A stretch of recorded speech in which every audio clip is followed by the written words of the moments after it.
नमस्कार दोस्तों, मैं कर्ण सिंह आधार एकेडमी के ऑनलाइन प्लेटफॉर्म पे आपका स्वागत करता हूं। बच्चों, पहले हम लोगों ने धार्मिक आंदोलन को पढ़ा था। धार्मिक आंदोलन में हम लोग धार्मिक आंदोलन को उदय के कारणों को सबको डिस्कस किया था और ये डिस्कस किया था कि उस काल में जो संक्रांति काल था और करीब 62 संप्रदायों का उद्भव हुआ था। अब उस 62 संप्रदाय में जो प्रमुख संप्रदाय थे तो उनको हम लोगों ने वहाँ पास डिस्कस किया था। कुछ 4-6 संप्रदाय उनको देखा भी था। अब उनमें जो प्रमुख हैं जो हमको पढ़ना है, जैन धर्म और बौद्ध धर्म। तो आइए हम लोग अब जैन धर्म को आज स्टार्ट करते हैं। तो जैन धर्म को हम लोग पढ़ते हैं। थोड़ा सा जैसे जैन धर्म के जो बारे में हमको जानकारी मिलती है तो ये ध्यान रखिएगा कि जैन धर्म में 24 तीर्थंकरों के होने की कुल बात की गई है। तो जैन धर्म में 24 तीर्थंकरों की बात की गई है। जैसे जो हमको आज वर्तमान में अब कहें तो जो हड़प्पा से जो हमको एक पशुपति की या जो मूर्ति मिली है त्रिमुखी योगी की, तो इसको जैन धर्म वाले कहते हैं कि हमारे जो प्रथम तीर्थंकर थे या जैन धर्म के जो संस्थापक थे तो वो ऋषभ देव की मूर्ति है। तो ऋषभ देव की मूर्ति उसको मानते हैं वो लोग और इसीलिए हड़प्पा काल से जैन धर्म को मानते हैं। जैसे जो कि हमको जैन धर्म के जो ग्रंथों में सब विवरण मिलता है कि इसमें 24 तीर्थंकरों होने की बात की गई है।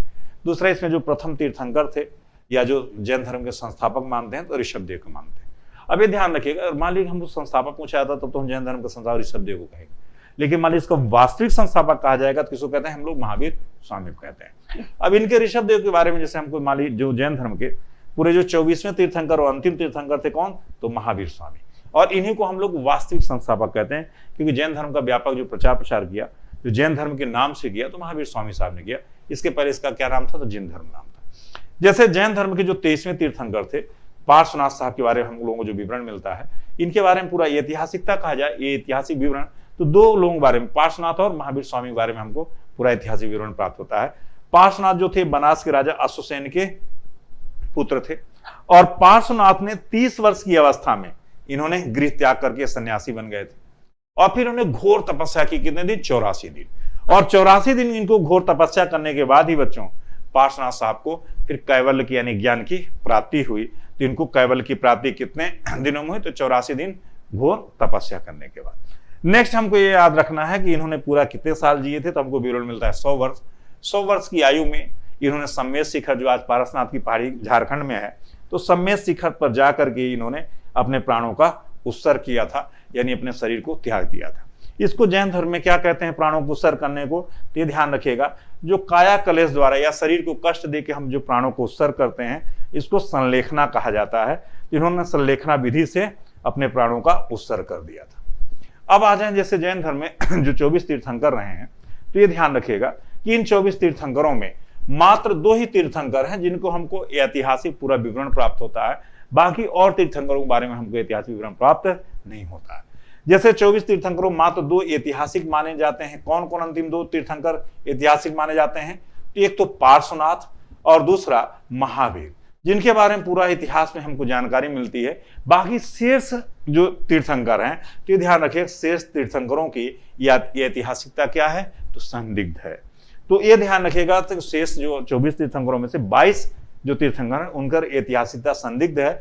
मात्र 2 तीर्थंकर हैं जिनके बारे में हमको सब विवरण प्राप्त होता है। जैसे जो पार्श्वनाथ के अनुयायी हैं तो उनको क्या कहा जाता है? तो याद रखिएगा कि पार्श्वनाथ के अनुयायियों को निर्ग्रंथ कहा जाता है। तो निर्ग्रंथ इनको किसको कहा जाता है? तो पार्श्वनाथ के अनुयायियों को निर्ग्रंथ के नाम से जाना गया था। अब ये ध्यान रखिएगा, पार्श्वनाथ ने जैसे 4 महाव्रत दिए थे। इनके 4 महाव्रत कौन कौन से? इन्होंने 4 महाव्रतों को प्रतिपादन किया था। तो बच्चों ये याद रखिएगा, जैसे 5 महाव्रत हम जैन धर्म जो जैन सिद्धांत में पढ़ते हैं, तो 4 व्रत किसने दिया था? पार्श्वनाथ साहब ने दिया था। कौन कौन से? अहिंसा, सत्य, अस्तेय और अपरिग्रह। तो ये 4 जो महाव्रतों को प्रतिपादन किसने किया? तो महावीर स्वामी साहब ने किया। आगे चल करके पार्श्वनाथ ने 4 महाव्रतों को प्रतिपादन किया। आगे चल करके इसमें एक महाव्रत किसने जोड़ा था? पंच महाव्रत के रूप में जो आगे चल के स्थापित हुआ, तो ब्रह्मचर्य को जोड़ा था किसने? महावीर स्वामी ने। बाकी ये 4 महाव्रत पहले ही पार्श्वनाथ साहब ने दिया। फिर इसके बाद इसमें 5वां जो व्रत जोड़ा तो पंच महाव्रत बन गया। कौन? ब्रह्मचर्य जोड़ा किसने?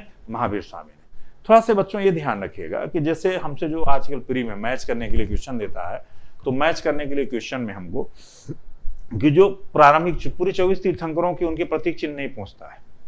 हमसे जो शुरुआत के 4 तीर्थंकर थे और जो अंतिम के 4 तीर्थंकर थे, तो उनके बारे में हमको मैच करने के लिए क्वेश्चन पूछता है। क्या? तो तीर्थंकर और उनके प्रतीक चिन्ह को। तो तीर्थंकर और उनके प्रतीक चिन्ह को। ये ध्यान रखिएगा, ये हमारे जो शुरुआत के 4 तीर्थंकर हैं और ये हमारे अंतिम 4 तीर्थंकर हैं, 21वें, 22वें, 23वें और 24वें, और ये प्रथम, द्वितीय और तृतीय और चतुर्थ। इनमें से जैसे ऋषभनाथ का प्रतीक चिन्ह क्या था, तो याद रखिएगा सांड इनका प्रतीक चिन्ह था। दूसरा अजितनाथ का प्रतीक चिन्ह तो हाथी था। अब ये ध्यान रखिएगा जैन तीर्थंकर एवं उनके प्रतीक चिन्ह हम लोग याद रखेंगे, क्योंकि ये क्वेश्चन मैच करने के लिए हमको प्री में देता है। वहीं पास जो संभवनाथ थे तो उनका प्रतीक चिन्ह घोड़ा था और नेमिनाथ का प्रतीक चिन्ह तो शंख था।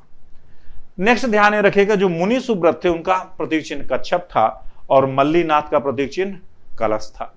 वहीं पास पार्श्वनाथ साहब जो हैं इनका प्रतीक चिन्ह सर्प था और महावीर स्वामी का प्रतीक चिन्ह सिंह था। तो इनके थोड़ा से जो प्रतीक चिन्ह है तीर्थंकरों के, तो शुरुआत के जो 1 से 4 तक अक्सर मैच करने के लिए आते हैं, या अंतिम के 21 से 24वें तक तो अंतिम 4 मैच करने के लिए आते हैं। तो जोड़ी मैच करने के लिए देता है तीर्थंकर और उनके प्रतीक चिन्हों को, तो हमको बच्चों याद रखना है, क्योंकि ये अक्सर क्वेश्चन हमसे ये प्री में पूछा जाता है कि प्रतीक चिन्ह सभी तीर्थंकरों के।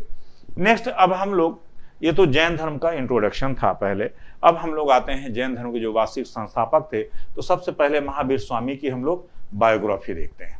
तो महावीर स्वामी की पहले तो हम लोग बायोग्राफी देखेंगे और कि महावीर स्वामी का जन्म, उनके माता पिता का सब नाम वगैरह, तब फिर आगे उनके सिद्धांतों पे आएंगे। पहले तो इनकी बायोग्राफी को हम जान लें कि महावीर स्वामी को बच्चों ये ध्यान रखिएगा, क्योंकि यही वास्तविक संस्थापक कहे जाते हैं जैन धर्म के, इसीलिए इनका हमको व्यापक क्वेश्चन पूछा जाता है कि ये 24वें तीर्थंकर और कौन से तीर्थंकर थे, तो अंतिम तीर्थंकर थे। दूसरा कि जैन धर्म का मान लिया आपसे पूछा जाए वास्तविक संस्थापक किसका कहा जाता है, तो महावीर स्वामी को कहा जाता है। दूसरा कि महावीर स्वामी का जन्म कहां हुआ था, तो ये बायोडाटा हमको पूरा याद रखना है। इनका 540 ईसा पूर्व जन्म हुआ था कहां, तो वैशाली के निकट कुंडग्राम में इनका जन्म हुआ था। आज जो वैशाली डिस्ट्रिक्ट है बिहार में, तो वैशाली डिस्ट्रिक्ट में इनका जन्म हुआ था कहां, तो कुंडग्राम में। दूसरा इनके पिता का नाम क्या था, तो जो बचपन का नाम था गौतम बुद्ध साहब का, यानी इनके पिता का नाम सिद्धार्थ था। और ये जात्रक गण के क्षत्रिय कुल के मुखिया थे, तो वहां के जात्रक गण के मुखिया थे सिद्धार्थ साहब। दूसरा इनके माता का नाम क्या था, त्रिशला था। ये कहां की राजकुमारी थी, तो जो लिच्छवी गणराज, जो उसमें सबसे प्रतिष्ठित गणराज था, तो जो लिच्छवी गणराज के कौन प्रमुख शासक थे, चेटक, तो ये चेटक की बहन थी त्रिशला। नेक्स्ट इनका बचपन का नाम क्या था, तो इनके बचपन का नाम वर्धमान था। और इनके पत्नी का नाम याद रखना है, महावीर स्वामी के नाम पत्नी का नाम यशोदा था। और इनकी महावीर स्वामी की एक ही पुत्री उत्पन्न हुई थी, उनका नाम अड़ोज्या या प्रिय दर्शना नाम मिलता है। तो प्रिय दर्शना या अड़ोज्या नाम मिलता है, तो प्रिय दर्शना या अड़ोज्या नाम था इनके पुत्री का। और एक ही दामाद था, अब एक ही पुत्री थी तो एक ही दामाद होगा, तो एक दामाद, इनके दामाद का नाम क्या था, तो जामाली, तो जिसका प्रिय दर्शना या अड़ोज्या से विवाह हुआ था, तो इनका दामाद का नाम जामाली था। अब थोड़ा सा ये ध्यान रखिएगा कि गौतम बुद्ध की तरह ये चुपके से छुप करके या चोरी में घर से नहीं भागे थे, बल्कि बाकायदे इन्होंने बड़े भाई से अपनी अनुमति ली थी, तब फिर इन्होंने गृह को त्याग किया था। तो महावीर स्वामी ने अपने बड़े भाई जो नंदीवर्धन साहब थे, तो नंदीवर्धन से बाकायदे इन्होंने अनुमति लेकर के तब फिर इन्होंने गृह त्याग किया था। जैसे गौतम बुद्ध थे तो उन्होंने अपने पत्नी और बच्चों को रात में सोते हुए छोड़ करके चांदनी रात में यानी निकल गए थे, गृह त्याग कर दिया था और जंगल में प्रवेश कर गए थे। वही पास महावीर स्वामी जो थे, इन्होंने अपने बड़े भाई नंदीवर्धन से बाकायदे पहले अनुमति लेकर के तब इन्होंने 30 वर्ष की अवस्था में गृह त्याग किया। इसके बाद ये 12 वर्ष तक तपस्या करते रहे और फिर 42 वर्ष की आयु में, जब 12 वर्ष तपस्या के उपरांत थी, जब इनकी जिस समय 42 वर्ष आयु हो रही थी, तो 42 वर्ष की आयु में इनको जुम्बिका जो ग्राम है, तो जुम्बिका ग्राम के समीप ही रुचपालिका नदी के तट पर इनको साल वृक्ष के नीचे महावीर स्वामी को क्या प्राप्त हुआ, तो इनको कैवल्य प्राप्त हुआ। अब जैसे कैवल्य यानी ज्ञान जब प्राप्त हुआ, तो ज्ञान प्राप्त के बाद या कैवल्य प्राप्ति के बाद ये क्या कहलाए, तो ये ध्यान रखना है कि इनको ज्ञान प्राप्ति के बाद ही इनको क्या कहा गया, तो कैवल्यन कहा गया। दूसरा, इन्होंने अपने इंद्रियों पर पूरा विजय हासिल की थी, इसीलिए इनको इंद्रियों पर विजय हासिल करने के कारण ही ये जिन भी कहलाए। और इन्होंने अति पराक्रम दिखाया था, यानी जो तपस्या, घोर तपस्या की, अति पराक्रम दिखाया। इसी कारण से अतुल पराक्रम दिखाने के कारण ही इनको महावीर कहा जाता है। तो अतुल पराक्रम दिखाने का इनको क्या कहा जाता है, तो महावीर कहा जाता है। दूसरा, ये बंधन रहित थे, यानी मोह माया सबसे मुक्त थे, इसलिए इनको निर्ग्रंथ भी कहा जाता है। तो बंधन रहित होने का इनको निर्ग्रंथ भी कहा जाता है। और सर्वाधिक योग्य जो पूज्य होता है तो उसको अरहत कहा जाता है। तो योग्य या पूज्य होने के कारण ही इनको अरहत भी कहा जाता है।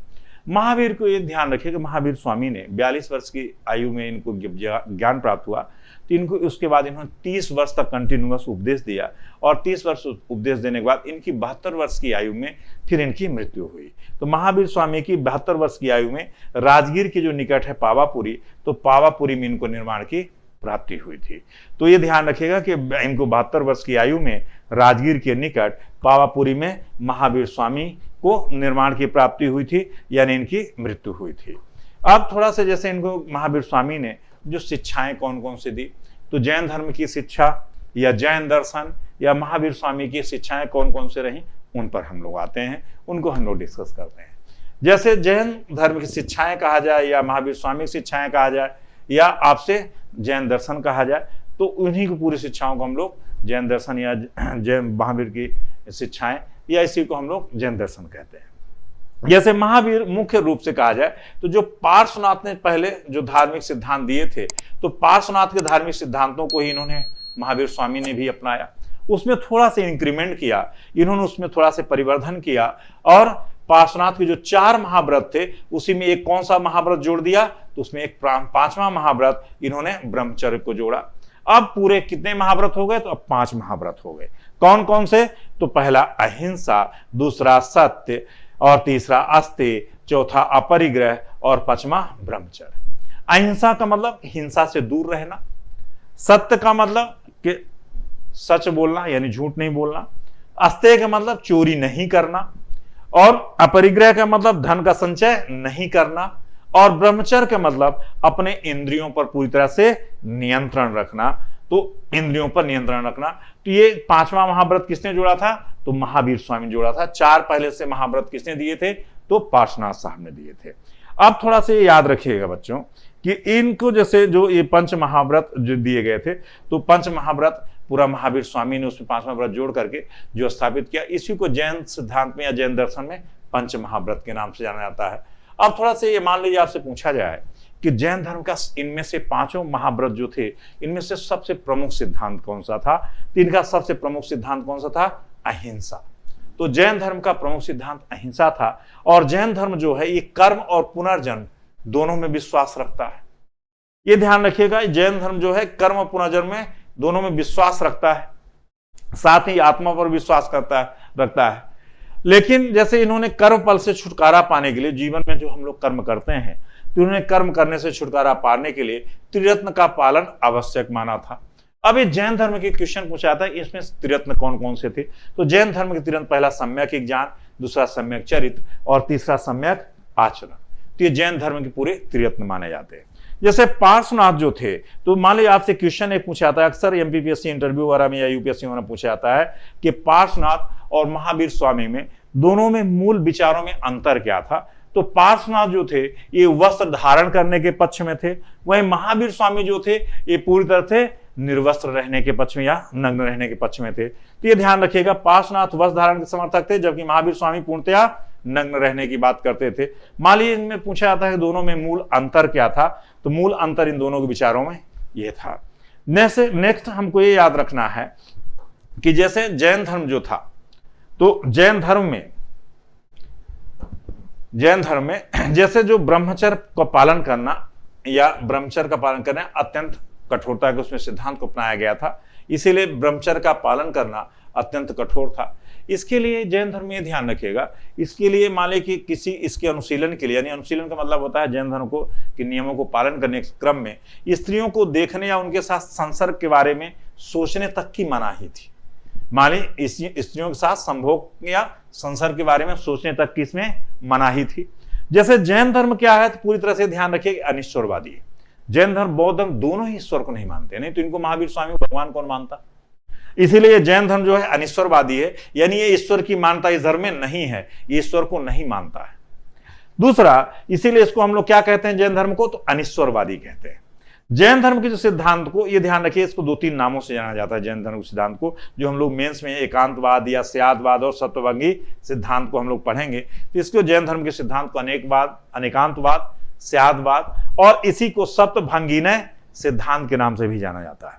तो ये 3 नामों से सिद्धांत जाने जाते हैं। अब ये ध्यान रखिएगा बच्चों कि जैसे जैन धर्म जो है, ये जैन धर्म आत्मा पर बहुत व्यापक रूप से विश्वास करता है और आत्मा को, अस्तित्व को ये स्वीकार कर किया है। यानी जैन धर्म जो है, इसीलिए इसको क्या कहते हैं, तो अनाथवादी कहते हैं। और जैन धर्म जो है ये आत्मा को व्यापक स्तर पर स्वीकार करता है। अभी आगे उसको हम डिस्कस करेंगे व्यापक। और ये थोड़ा सा जैसे एक क्वेश्चन पूछा जाता है कि जैन जो दर्शन है या जैन धर्म है, ये किस प्राचीनतम दर्शन के सबसे समीप दिखता है। जैसे प्राचीन दर्शन में हमारे सर दर्शन माने जाते हैं, तो जैसे सांख्य दर्शन था, कपिल मुनि साहब ने दिया था, न्याय दर्शन था, गौतम मुनि ने दिया था, वैशेषिक कणाद ने दिया था, योग तो पातंजलि ने दिया था। तो जो हमारे सर दर्शन है, तो सर दर्शनों में सबसे करीब ये किसके दिखता है बच्चों, तो सांख्य जो दर्शन है प्राचीनतम, उसके ये करीब दिखता है। अब थोड़ा सा जैसे आत्मा पे हम लोग आ जाते हैं। मान लीजिए क्वेश्चन तो याद रखना है कि जैन धर्म को पूछा जाता है कि जैन धर्म किसके करीब दिखता है, तो ये सांख्य दर्शन के करीब दिखता है। तो इसको हमको याद रखना है। अब थोड़ा सा जैसे हम लोग इसको जैन दर्शन को मान लीजिए कहा जाए कि जो जैन धर्म है, इसकी उत्पत्ति कैसे मानता है संसार में जीवों की या मानव की। तो जैन धर्म सृष्टि को मानता है कि जो सृष्टि है, तो जैन धर्म के अनुसार सृष्टि की जो उत्पत्ति हुई है, इसके अनुसार सृष्टि की उत्पत्ति जीव तथा अजीव दोनों के संयोग से हुई है। तो जैन दर्शन ही मानता है कि जो सृष्टि की उत्पत्ति है, ये जीव और अजीव दोनों के संयोग से मिलने से हुई है। और अजीव के कितने भाग में बांटता है, तो 5 भागों में। जीव तो हम लोग आज जानते हैं कि जीव का मतलब हो गया जो प्राणी या जिसमें भी जीव की आत्मा रहती है, उसको हम लोग जीव कहते हैं। अजीव को ये 5 भागों में बांटते हैं। अजीव में पहला आकाश, दूसरा धर्म, तीसरा अधर्म, चौथा काल और 5वां बुद्धगल। तो इन 5 को मिलकर के मानते हैं कि 5 के संयोग से जो अजीव बनता है और फिर जीव और अजीव के संयोग से सृष्टि की उत्पत्ति होती है। जैन दर्शन जो आत्मा के बारे में भी हम डिस्कस कर रहे थे पहले कि व्यापक रूप से मानता है, तो ये ध्यान रखिएगा, यही एकमात्र ऐसा धर्म है। जैसे अभी यूपीएससी में क्वेश्चन पूछा था कि कौन सा दर्शन है जो आत्मा को व्यापक स्तर मानता हो, पहाड़, झरने और पेड़ पौधों सब में आत्मा को स्वीकार करता है, तो कौन सा दर्शन है, तो जैन दर्शन है बच्चों, याद रखना है। जैसे जो जैन दर्शन है ये आत्मा मानता है कि न सिर्फ पशुओं या पेड़ पौधों में होती है, बल्कि मानता है कि पहाड़ों, झरनों और अन्य प्राकृतिक वस्तुओं में भी आत्मा विद्यमान होती है। अब थोड़ा सा जैसे इनका मानना यह था कि जैसे मान लिया आप पहाड़ के किनारे आवाज देते हैं, तो पहाड़ से टकरा करके आवाज आपको रिटर्न सुनाई देती है। इनको उस समय इको को नॉलेज तो था नहीं, जब हम लोग फिजिक्स में इको पढ़ते हैं, तो इन लोगों के मानना था कि जो रिटर्न हमको आवाज सुनाई देती है, तो क्या है, वो आत्मा है। जैसे पेड़ के नीचे बैठे हैं, पेड़ हवाएं चलती है, सर आवाज आती है, इनका क्या मानना था, पेड़ में आत्मा है। जैसे झरना गिर रहा होता, झरने से आवाज सुनाई देती है, इनका क्या मानना था, उसमें भी आत्मा है। जैसे मान लो आप हाल में बैठे हैं बिल्डिंग भवन में और आपको आवाज तेज करते हैं, तो आवाज आपको रिटर्न सुनाई देती है, तो जो इको के कारण आपको रिटर्न आवाज सुनाई देती है, 17 हम लोग आज फिजिक्स में पढ़ते हैं कि 17 मीटर से ज्यादा डिस्टेंस हो तो हमको रिटर्न आवाज सुनाई देती है। तो इसी को क्या मानते हैं कि जो इको को नहीं मानते हैं इसके अंदर भी भवन, बिल्डिंग भवनों भी आत्मा है, इसके कारण से हमको आवाज रिटर्न सुनाई देती है। इसीलिए जो जैन दर्शन है ये आत्मा को, ये ध्यान रखिएगा, ये व्यापक तौर पर मानता है कि आत्मा सिर्फ प्राणियों या पेड़ पौधों या पशुओं में नहीं होती, बल्कि पहाड़ों, झरनों, अन्य वस्तुओं में सब में भी आत्मा विद्यमान होती है। तो अब थोड़ा सा जैसे हमको ये ध्यान रखना है कि जो इनको ने आत्मा को व्यापक तौर पर माना। नेक्स्ट हम लोग आ जाते हैं थोड़ा सा कि जैन धर्म जो है, ये जैन दर्शन में 5 प्रकार के ज्ञान की बात की गई थी। ये 5 प्रकार के ज्ञान की बात की गई थी। ये कौन कौन से ज्ञान है, 5 प्रकार के ज्ञान है। तो इसमें एक तो मति, जैसे आज हम लोग नहीं बात में कहते हैं गांवों में कि फलाने की मति मारी गई है, यानी मति का मतलब क्या होता है, इंद्रिय जनित ज्ञान। जो इंद्रिय जनित ज्ञान होता है उसको क्या कहा गया, तो मति कहा गया है। जो हम लोग सुन करके ज्ञान प्राप्त करते हैं, मान लो हमको कोई प्रवचन हम सुन करके या कोई चीज कथा सुनकर जब ज्ञान प्राप्त करते हैं, उसको इसमें क्या कहा गया है, श्रुति, यानी जो श्रवण से, यानी सुन करके जो हमको ज्ञान प्राप्त हुआ है। तीसरा अवधि मतलब दिव्य ज्ञान, जो हमको दिव्य के रूप में ज्ञान प्राप्त हुआ है। नेक्स्ट चौथा मनः पर्याय, यानी दूसरे की मन की बात को जान लेना, इसको क्या कहा गया है, तो मनः पर्याय कहा गया है। 5वां कैवल्य ज्ञान, कैबल्य ज्ञान मतलब जो पूर्ण ज्ञान, जो सर्वोच्च ज्ञान, यानी जो केवल एक व्यक्ति को जो प्राप्त हो, जो सर्वोच्च ज्ञान हो, जो किसी को प्राप्त न हो। जैसे कैबल्य किसको कहा जाता था? तो जो आचार्य थे या जो तीर्थंकर थे जिनको ज्ञान प्राप्त होता था, उन्हीं को जो सर्वोच्च ज्ञान रहता था उसी को कैबल्य प्राप्ति कहते थे। जैन धर्म में बच्चों ये ध्यान रखिएगा, इसमें जैसे ज्ञान के साधन क्या क्या माना गया है, तो हमको थोड़ा सा ध्यान रखना है। ज्ञान के साधन जो प्रत्यक्ष कोई चीज जो दिखाई देती है, दूसरा अनुमान जो हम एक्सपेक्ट कर पाते हैं, तीसरा जो तीर्थंकरों के वचन है। तो जैन धर्म में 3 साधन माने गए हैं ज्ञान के। कौन सा? प्रत्यक्ष, अनुमान और तीर्थंकरों के वचन। तो 3 साधन माने गए हैं ज्ञान के। जैसे जैन धर्म में बच्चों 18 प्रकार के पापों की परिकल्पना की गई है। तो जैन धर्म में 18 प्रकार के पापों की परिकल्पना की गई है। तो थोड़ा सा हमको ये ध्यान रखना है कि जो इसमें जैन धर्म में 18 प्रकार के जो पापों की परिकल्पना की गई थी कि ये काम नहीं करना चाहिए, इनसे पाप होता है, उनकी परिकल्पना की गई थी। अब थोड़ा सा ये ध्यान रखिएगा कि जैन जो संघ था, तो जब जैन संघ में स्त्रियों के प्रवेश को बाकायदे अनुमति थी, क्योंकि मान ली थोड़ा सा क्वेश्चन पूछ लिया जाता है कि जैन संघ में किसने सबसे पहले स्त्रियों के प्रवेश की अनुमति दी थी, तो ये ध्यान रखिएगा कि उसमें पार्श्वनाथ साहब जो थे, तो पार्श्वनाथ ने ही सर्वप्रथम स्त्रियों को संघ में प्रवेश की अनुमति दी थी। आगे चल करके महावीर स्वामी ने भी जैन धर्म में स्त्रियों के प्रवेश को कंटिन्यू किया। जैन जो संघ था आगे चल करके 2 संप्रदायों में विभाजित हो गया। कौन कौन संप्रदाय? तो दिगंबर और श्वेतांबर, ये 2 भागों में बट गया। अब ये ध्यान रखिए थोड़ा से, जैसे जो श्वेतांबर लोग थे, तो जो सफेद वस्त्र या श्वेत वस्त्र धारण करते थे उनको श्वेतांबर कहा गया। और इसके संस्थापक कौन थे? तो स्थूलभद्र थे। तो ये ध्यान रखिए श्वेतांबर संप्रदाय के संस्थापक स्थूलभद्र साहब थे। वहीं दूसरा, जैसे मान थोड़ा सा श्वेतांबर संप्रदाय नहीं, महावीर और अन्य तीर्थंकरों की जो मूर्ति की पूजा चालू की, ये श्वेतांबर संप्रदाय ही था जैन धर्म में, जिसने इनकी मूर्ति बना करके इनका मंदिर बनाना चालू किया और तीर्थंकरों की और महावीर स्वामी की पूजा चालू की। वहीं जो दिगंबर संप्रदाय था उसके संस्थापक कौन थे? तो भद्रबाहु थे। तो याद रखना है, दिगंबर संप्रदाय के संस्थापक भद्रबाहु थे। और जो दिगंबर थे ये वस्त्र धारण नहीं करते थे, ये लोग पूर्णतया नग्न रहने पर विश्वास करते थे, इसलिए इनको दिगंबर कहा जाता था। अब इनका दिग धन अंबर, इनका ये मानना था कि जो पूरा ब्रह्मांड है या जो पूरी सृष्टि है वही हमारा आवरण है या हमारा वस्त्र है। ये कौन ऐसा मानते थे? तो दिगंबर मानते थे। जैसे नेक्स्ट आगे चल करके थोड़ा सा हमको जैन धर्म में जो 2 संगीतियां हुई, ये प्री में क्वेश्चन अक्सर पूछा जाता है, मेंस में भी, अब 5 नंबर में एमपीपीएससी में पूछा जा सकता है। तो इनको हमको याद रखना है कि जैन धर्म में 2 बार संगीति का आयोजन हुआ या 2 सम्मेलनों का आयोजन हुआ। पहली संगीति जो आयोजित की गई थी वो चंद्रगुप्त मौर्य के समय में आयोजित की गई थी। कहां? पाटलिपुत्र में। पाटलिपुत्र में आयोजित की गई थी और इसकी अध्यक्षता किसने की थी? तो स्थूलभद्र साहब ने किया था। और इस संगीति में जैन धर्म का विभाजन 2 संप्रदायों में हो गया था, किसमें? दिगंबर और श्वेतांबर में। दूसरी जो जैन संगीति थी ये 512 में आयोजित की गई थी। कहां? तो इसका दूसरी संगीति का वल्लभी गुजरात में आयोजन हुआ था और इसकी अध्यक्षता किसने की थी? तो ये ध्यान रखिएगा, इसकी अध्यक्षता देवाधि क्षमाश्रमण ने की थी। जैसे इसमें अंतिम रूप से जो जैन ग्रंथों का, मान लिया आपसे पूछा जाता है कि जैन ग्रंथों का अंतिम रूप से संकलन किस जैन संगीति में किया गया, तो द्वितीय जैन संगीति में जैन ग्रंथों का संकलन और उनका लिपिबद्ध किया गया। तो जैन ग्रंथों का संकलन और लिपिबद्ध किस संगीति में हुआ? तो दूसरी संगीति में हुआ। अब थोड़ा से जैसे हम लोग अब लास्ट आ जाते हैं कि जैसे हमारे जो जैन संगीति थी, तो जैन संगीति के बाद उनमें जो लिपिबद्ध किया गया पुस्तकों का, उनमें किस रूप में किया गया था। तो जैन धर्म में जितने भी जो लेखन कार्य हुए, तो जैनियों की जैसे भाषा, मान लिया हमसे पूछा जाता है कि जैनियों की लैंग्वेज कौन सी थी, तो इन्होंने प्राकृत भाषा को पहले शुरुआत में अपनाया और आगे चल करके इन्होंने धार्मिक ग्रंथ जितने भी इनके लिखे गए, किसमें लिखे गए? तो अर्धमागधी में लिखे गए और अर्धमागधी में लिखे गए। जैन ने जैसे प्राकृतिक धर्म तो बाद में अपनाया था, वो पहले अपनाया था, आगे चल के उन्होंने अर्धमागधी भाषा में पूरे लिखे। और जो जैन धर्म की सबसे प्रसिद्ध पुस्तक कहा जाए कौन सी है, तो कल्प सूत्र है, जो किस में लिखी गई है? तो संस्कृत भाषा में। यानी पूर्व मध्यकाल तक आते आते इन्होंने किस भाषा को अपनाया? तो फिर आगे चलकर पूर्व मध्यकाल आते आते इन्होंने संस्कृत भाषा को अपनाया। तो अब बच्चों आज हम लोगों ने जो डिस्कस किया पूरा, तो हम लोगों ने किसको डिस्कस किया? तो पूरा हम लोगों ने जैन धर्म को। इसके पहले वाले वीडियो में हमने धार्मिक आंदोलन के उदय के कारण और सब पढ़ा। दूसरे वीडियो में इसमें हम लोगों ने जो डिस्कस किया तो जैन धर्म का पूरा बैकग्राउंड पहले डिस्कस किया कि जैन धर्म की स्थापना वगैरह कैसे हुई और कौन कौन सा प्रमुख तीर्थंकर है जिनके बारे में हमको विवरण प्राप्त होता है।